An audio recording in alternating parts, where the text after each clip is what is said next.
mission in the cities, and most of all today, our residents and our veterans. The flag ceremony was just wonderful, and I hope everybody got to see it.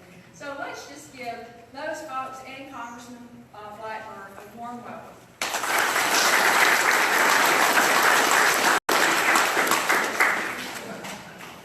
I am thrilled to be here and so happy to see you all and to see this wonderful facility. My goodness, what a treasure it is to have a facility like this in a community. So I commend you for having this facility here and being able to utilize such a facility. What I want to do is just say a couple of things, and then I'm going to open the floor and take questions that you all might have.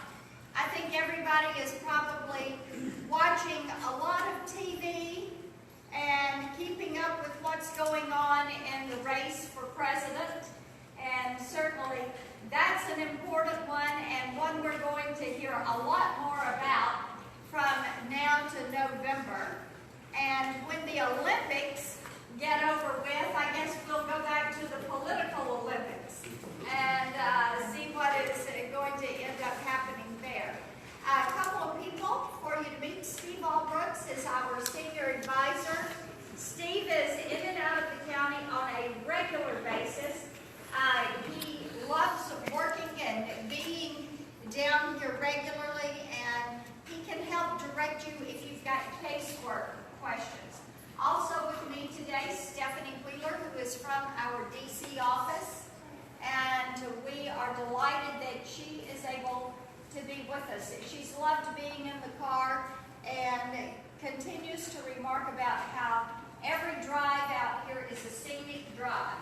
And that is really so true. It is some of the most beautiful landscape, not only in the state of Tennessee, but throughout the South. And we're fortunate to live in such an area. 3 issues that you continue to hear a lot about in every poll that comes out on the campaign trail. Number 1 is national security. And our veterans, this is a top number 1 issue with them, because those who have served know how to best assess the dangers that are in front of us. And they look at what is going on in the world, and they know things aren't in shape in the manner that they ought to be. And it worries them. It worries us all. So national security is issue number 1 at the top of the heap, and the one that we hear the most about. People are very concerned about the threat of ISIS. They're concerned when they hear the FBI say there are terrorist cells in all 50 of our states. They're concerned when they hear the FBI say we've got 1,000 cases that we are currently investigating that are terror related. That's the FBI. So think about that. So yes, indeed, the security of this nation is of importance. And you know, it's important when we talk about how we fight them over there and destroy their networks and keep them from expanding. But it's important when we talk about it as an issue of security here.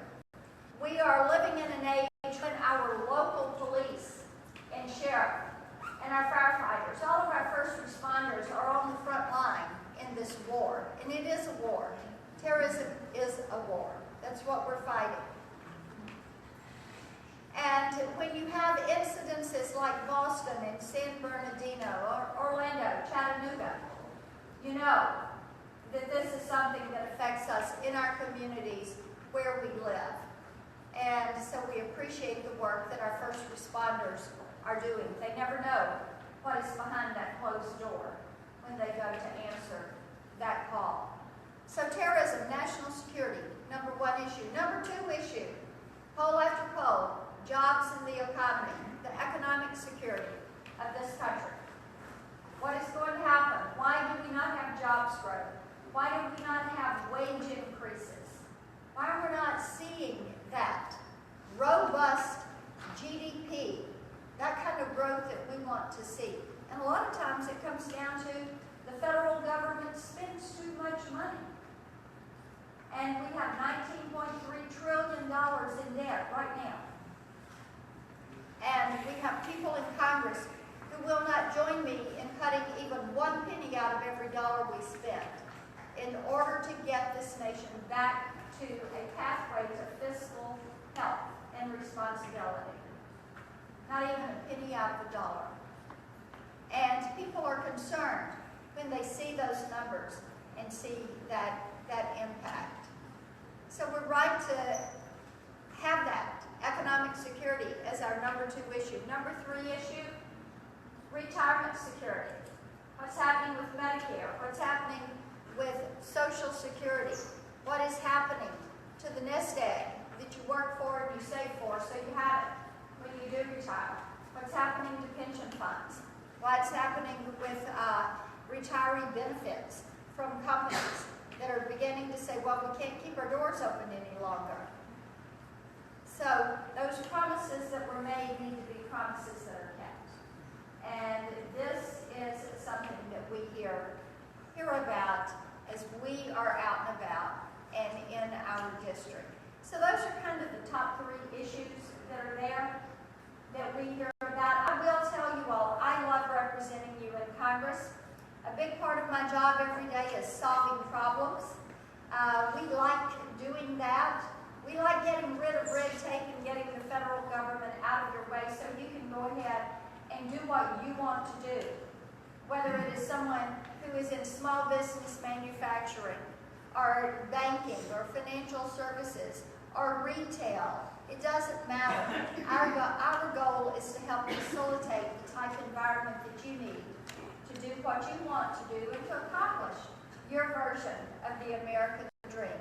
We enjoy solving problems and backlogs with casework, whether it is Social Security or Veterans Affairs, whatever the federal agency, so that you have the benefits that you were entitled to. So our door is always open to you. We split our time between our office in D.C. and our office here. We have offices in Franklin and Clarksville. And as I said, Steve is out here, Johnny Blakely is out here a good bit, and we welcome hearing from you all. I will tell you we do an email newsletter on Fridays. You can go to my website, blackburn.house.gov. You can find me on the web, Marsha Blackburn, same at Facebook and Twitter, and keep up with what we're doing, and keep up with what we're doing in D.C. and how that affects you, how it affects you here. So stay in touch with us. With that, let me open the floor and take any questions that you all may have here from any of you that have comments or questions. Be happy to answer them. So floor is open. Anyone with questions?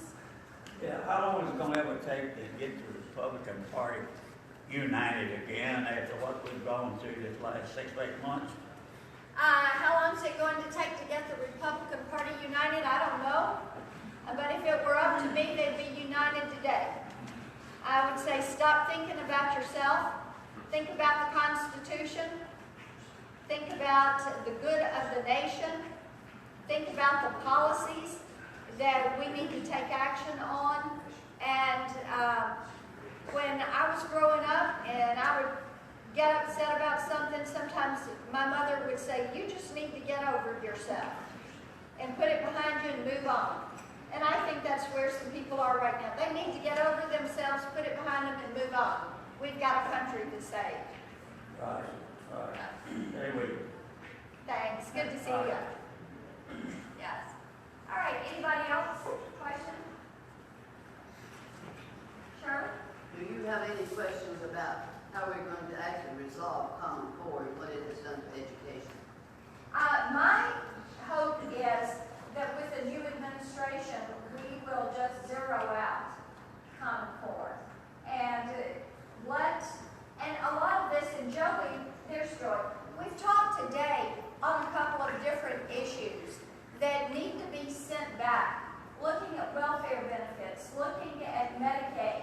Education is another of those. Send it back to the states and let the states tend to this. We don't need a federal Department of Education that is sending out these dictates that make it hard for them to manage the money. They pass it down locally.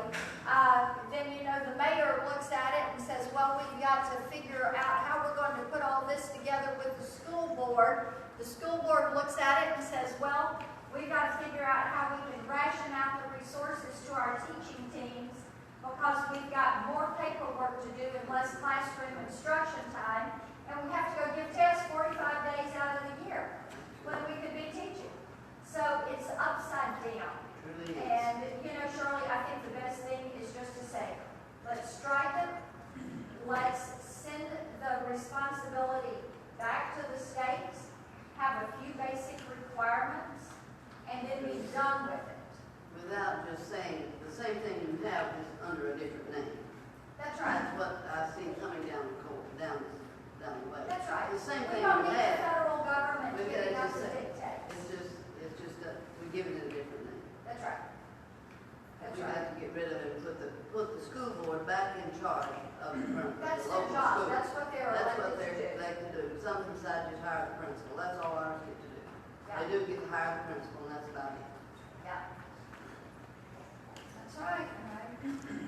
I agree with you. I say all the time, let's replace Common Core with common sense. You know, and it's time for that. Yeah. All right, anyone else? Yes. What, if anything, is being done to help us veterans with all the problems we're having with the VA? Well, that's another of the issues we have talked about today, and a couple of things I'll point to. The Choice Act, having that allowance come into play, that's something that we kind of came out of a town hall up in the Clarksville area, and an idea that I took back to DC. Others were beginning to hear the same thing, and the end product was the Choice Act. What we're trying to do is expand that so that you can opt in full-time into the Choice program, and your VA card becomes your insurance card. And that allows you to get what you need in a timely manner, whether it is primary care or specialty care. Problems I'm running into with Choice is that representatives from Choice don't always know what benefits that we are to receive through Choice. Right. The VA also doesn't know that. I was just recently hospitalized with my back, and I went to the VA to get a consult for my back through Choice. The consult was never put in. VA tells me that I don't need a consult. I can initialize it myself through Choice. Choice is telling me for 3 weeks, no, I can't. I have to go through the VA. So neither one knows what's what. Right. And meanwhile, I'm going out here all along hurting. And you have no I care. got no recourse. Right. This is why we think give you the power to just go into Choice, and then you get rid of that middle part. They pay the bill. We've got a great caseworker in Clarksville that does this. Myra, yes, where'd you go? Would you put him in touch with Woody? I'm going to Yeah. just sit here and everything. Yeah, and we will get you in touch with Woody. She can start a file for you and can help you with that. Thank you. Yeah.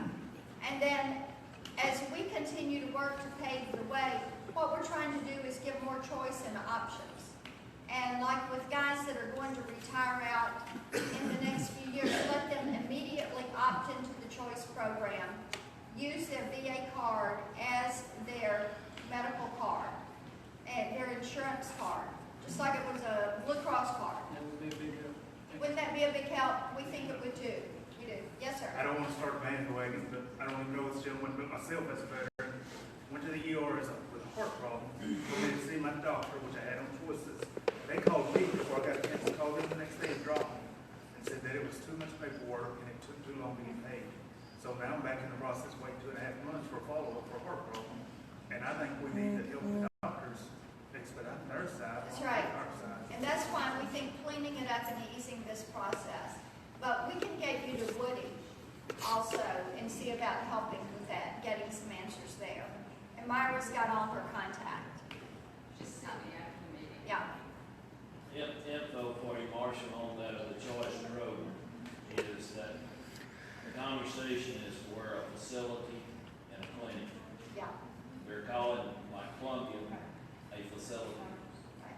building, it's a clinic. Right, You know, the facilities is Knoxville, Murfreesboro, Nashville, Memphis, right. like that. That's where the choice program is at. The last choice program personnel I talked to was all the way out in Kansas City, Missouri, Yeah, and we're here in Tennessee. that's right. So in this program, some way or another, if it's a Tennessee veteran using that program, we need to be talking to someone here in Tennessee. Because it's like he was saying, well, we're waiting for the VA to send it over. When you think they're close by, they may go all the way out in Kansas. That's right. And we recently did a veterans town hall up in Clarksville, and we had all the state and federal related agencies there.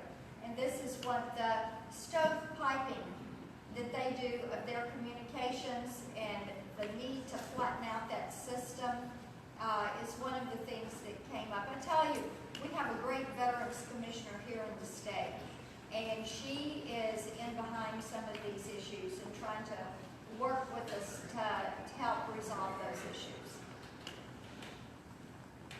Anyone else? Who's gonna win the election, Marsha? I don't know. I don't have a crystal ball. And yet and I'm sure it's no surprise to you all. I am hopeful Donald Trump is going to win that election. Yesterday somebody said, well, doesn't it bother you what Trump says? I said, it doesn't bother me. What he says, it doesn't bother me nearly as much as what Hillary Clinton would do. And that bothers me a lot. What she has said bothers me a lot. So, you know, we are hopeful that Trump is going to win, and we'll begin to roll back some of these regulations, get rid of Dodd-Frank, get rid of some of these Department of Labor rules, get rid of some of this EPA overreach, get rid of Obamacare and what they're doing to the healthcare system. I agree with that, because I can't get insurance nowhere. Yeah, and so we're hopeful that we're going to see something move forward. Yeah. Anyone else with anything? Yes, sir. When I was in the Navy, I had a secret clearance, and I handled classified material all the time. We were instructed on what would happen if we mishandled that material. Now, how is it that Secretary of State, former Secretary of State Clinton, can get away with all the mishandling she's done when all of us were subject to what we were subject to? It just feels like a slap in the face that she can walk away and do run for president or whatever she wants to do. She can be questioned by Congress and laugh at them. You know, what are you guys going to do about that, if anything? Well, today, Chairman Goodlatte and Chairman Chaffetz are moving forward with perjury charges. And we will see what happens with that. I've had the investigation going since last May of 2015 on the Clinton Foundation. And we finally got a referral from the IRS to the tax exempt division. You know, it took us over a year, but we're hanging in there with it. But I agree with you, there is a double standard. Quite frankly, I think that's one of the things that make the American people so angry. They know that people in D.C. kind of have their own set of time clocks, and they're going to do it on their time, do it their way, and the rest of us have to live by a different set of rules. And people are tired of that. So I'm tired of it. So I think this is a change election, and people want to see some things change. Yeah. Congressman, I have a question. What is your greatest challenge? You represent Clarksville, you represent Brentwood, you represent Wayne County, Tennessee. What is your greatest challenge as a congresswoman from Tennessee representing this rural and this urban mix? Yeah, the greatest challenge I have in the job I do is time management. We've got 19 counties in this district. Think about that, 19 counties that are here. We touch Kentucky, we touch Alabama, we touch Mississippi. So our district is huge. But there are lots of commonalities in our district. Small business is the major